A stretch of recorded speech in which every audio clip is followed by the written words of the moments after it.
What if I told you that a simple 1 month investment that you do now could force you into paying 30% tax on a different investment that you've been holding on for years? This is a hidden trap with mutual fund investments caused by something called the FIFO rule. And there's a simple trick to avoid that, and I'm going to explain that with a simple example.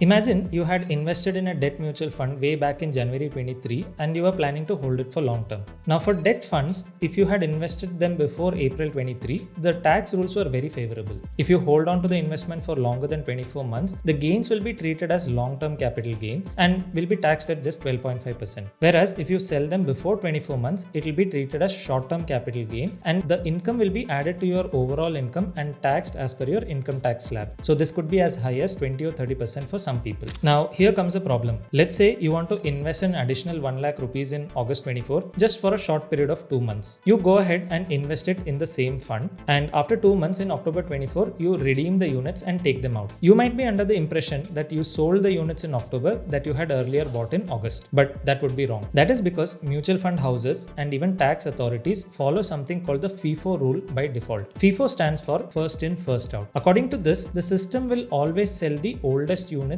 first, and in this case it will be the Jan 23 units, and as a result your long-term investments will suddenly become short-term for tax purposes, and your August 24 units, no matter how long you hold them, will always be treated as STCG because as per the current rules, any debt investments done after April 23 are only eligible for STCG. So the benefit of the lower 12.5% tax rate on LTCG will be lost forever. This is where a simple folio trick can save you some money. When you want to make the new investment in August 24, you should create a new folio in the same debt fund and invest it in that. A new folio is essentially treated as a separate account altogether. Now, when you sell your short-term investments in October 24, you can specifically go and redeem the units only from your second folio. This will leave the units in the first folio untouched, which will go on to become eligible for LTCG. So creating different folios will help you gain better control over the units that you want to sell. The same trick is applicable on equity mutual funds as well. In case you have some long-term investments and now you want to make a temporary short-term investment, you could do that in a separate folio so that the long-term investments remain untouched. So I think you should immediately go ahead and check if you have any debt fund investments that you made before April 23rd, so that going forward you can make any additional investments in separate folios. So if you found this video useful, hit that like button and don't forget to share it with your friends.